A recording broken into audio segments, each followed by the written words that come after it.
They're not. They're trying to save their Spire, but there's no way. +1 Zealots. 4 of them dead. Dead Spire, dead nerd. Oh, Jaedong is in so much trouble here. Trying to focus down as many of these drones as possible. Not working out super well. A couple of them did go down, but 32 drones remained for Jaedong. 44 probes. He's got a 4th base too, which is nice. It's really nice he has a 4th base. Oh, lurker pressure has begun. This is a good match. This is really good. Jaedong is taking some serious blows, but he is not going down without a fight here. Is Storm really not done? Are we looking at a situation where Storm is really not done? Got the Forge anyway, but the upgrade finished, yeah? Yeah, the upgrade finished. Scourge trying to find that Observer. Killing the Observer would be a huge get for Jaedong. And I'm not even sure. Storm has to be done. These High Templar are not sitting here doing nothing and waiting for Storm to get started, right? There's no way. Yeah, see, it's not that hard. Oh, Scourge down. Jaedong losing those little flimsy Scourge there. Observer down, but 1 still remains, and that's all you need is the 1. And the lurkers are out. It's 96 to 67 total supply. Stork is on fire right now. He dealt with the lurker harass. He lost his Forge. Yes, that's a bit of a problem. Is he replacing it? He never replaced... Wait, he did replace the Forge because it's researching.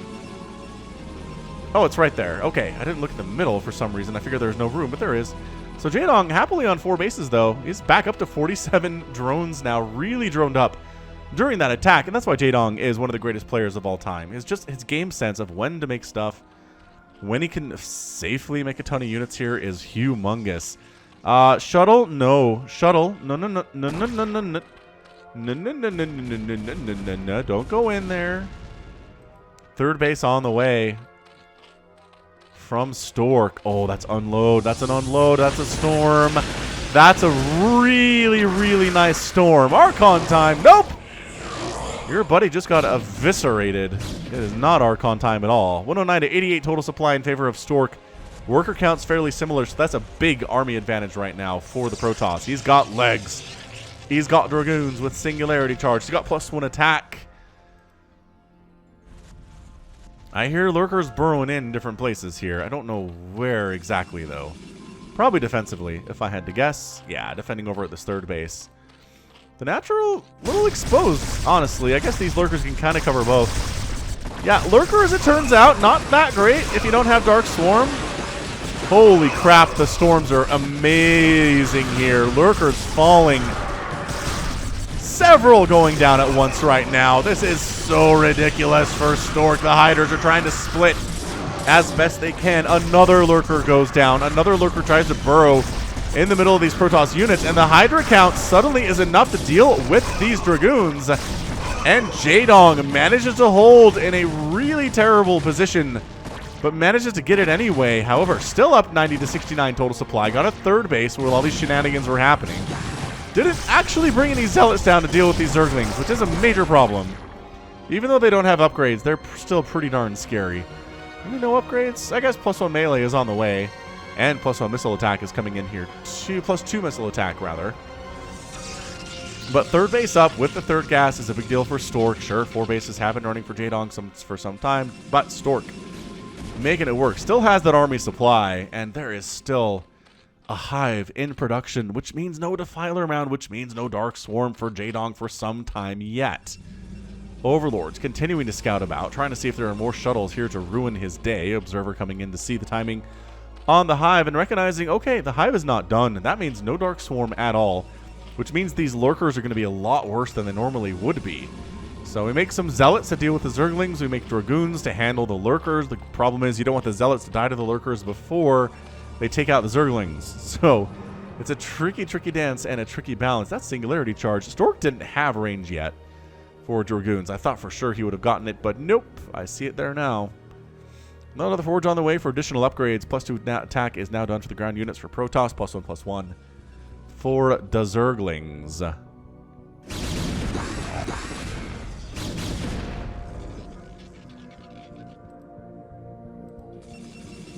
And Stork's taking a 4th base down this left side. Kind of really enjoying this. this Tau Cross? I just realized. Are we on Tau Cross? And I totally forgot the map name before I came into the game. It is, isn't it?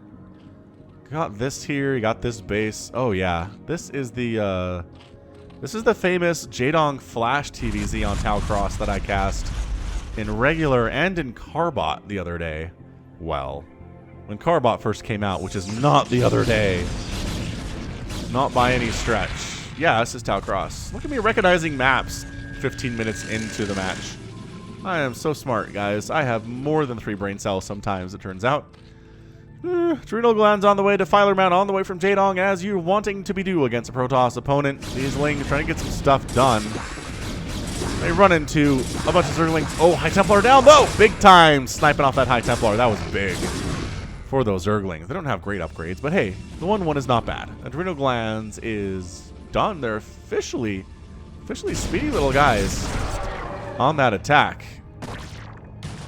Yeah, the window is closing for Stork here.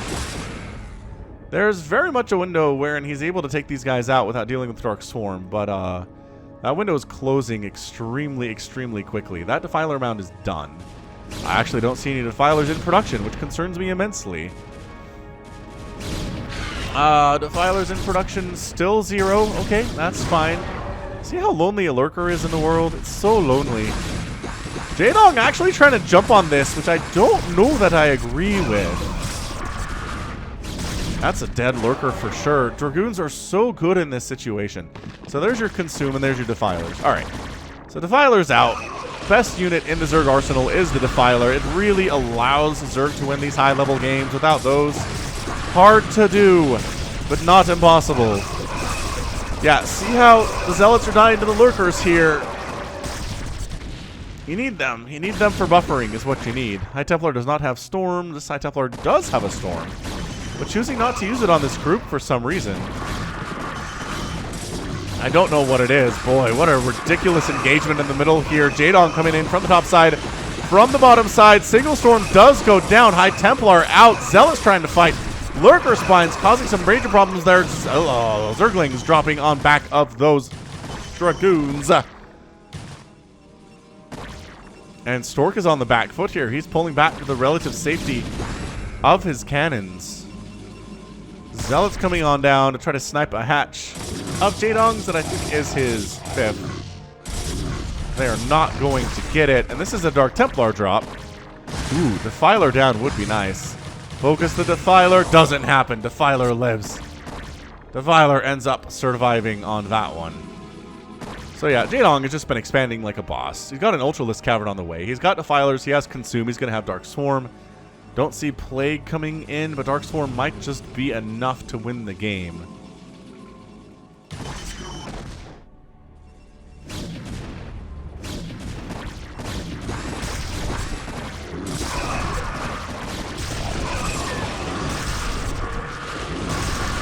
Just beautiful storms here. Just absolutely gorgeous storms out of Stork. Jaedong getting some stuff done, but Jaedong has taken a supply lead for the first time in what feels like a while here, but basically just being allowed to take these bases. And Stork has not killed any hatcheries today. We got to keep that in mind. If you're going to win against somebody as good as Jaedong is, you really got to slow them down more than just by winning engagements at the middle of the map. You need to take down bases. This looks really scary for Stork.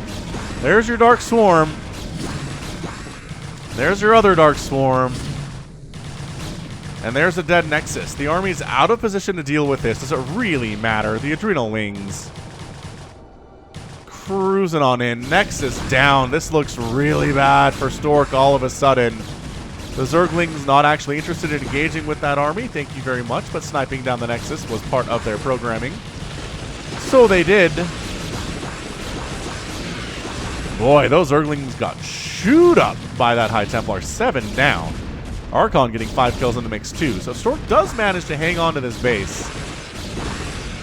But I don't know about his 4th, ladies and gentlemen. Pulled the army out of position to save a dead base. And these Lings don't even need Dark Swarm. They are crushing these cannons. By that I mean they do need Dark Swarm, because all of them are dead now. Yikes, that cannon really shoving away these lurkers pretty effectively, to be honest. Oh, the lurker spines on the transferring units. You don't want that. Oh, the High Templar, though. 1 down, 2 down, 3 down. Oh, High Templar, 4 down. Oh, the High Templar died. That's huge. Does Stork have any High Templar remaining after losing all of that group? I don't think that he does. How does he handle the oncoming onslaught? Without Storm, he needs it. He needs to kill a base right now. He recognizes he doesn't have any splash damage other than these Archons. We got a bit of a Zealot drop here trying to take down the Ultralisk Cavern, but they don't end up getting it. Oh, they do! Last second snipe down. That last Zealot. So very brave a guy. Stork pushing in. No. Stork calls the GG. The transferring probes go down. And Jaedong is your winner here in 20 minutes and 40 seconds. What an action-packed final couple of minutes that was. Stork ends up losing his 3rd base. His 4th base gets attacked, but in the meantime, the transferring High Templar are coming down to save it. All got picked off by Zerglings. Isn't able to kill this base. Does take down the Ultralisk Cavern, which is a minor victory, but in the long run, he knows he is in trouble. Jaedong is on so many hatcheries, and he doesn't have any Storm to deal with it. There's no Storm for Stork. He doesn't have a huge bank up to ready to make a bunch of High Templar anyway and wait for their Storm. So he tapped out. It feels a little bit premature. I feel like he probably could have kept fighting, but losing those probes that were transferring down to the 4th was a big deal. He's not really able to retake his 3rd either because of these units that are here.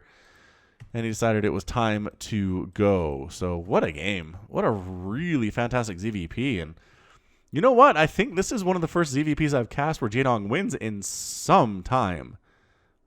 Like, really, really, really some time. I'm trying to think of the last time I cast Jaedong winning a ZVP, and I get complaints a lot of times.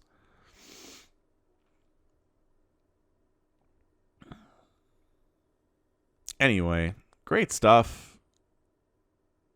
Really, really fantastic. Let's go ahead and check out that final score. And pretty close, man. 137,000 points for Jaedong versus 132,000 for Stork. 500 Zerg units produced in 20 minutes is pretty good. Ended up losing about 300 of those, killing 131 Protoss units there too. And then gas mined a little bit more here for Jaedong. More minerals mined and more spent by a couple thousand. So, again, what I really think it came down to was just those High Templar dying. That was a lot of dead splash damage, a lot of really important splash damage that Stork was relying on. And once that was out, he was done. So, nice job by Jaedong getting the win. Well fought by Stork. But maybe take care of your High Templar a little bit better next time. All right. Well, that is going to be it for me today. This has been Falcon Paladin coming at you with yet another edition of StarCraft Brood War Remastered. Go ahead, hit that like button. Hit that subscribe if you like what you saw and what you heard today. You can also catch me on Twitter, Facebook, Patreon, and Twitch. All at /Falcon Paladin. And until next time, as always, thank you so much for watching, and you take care of yourself.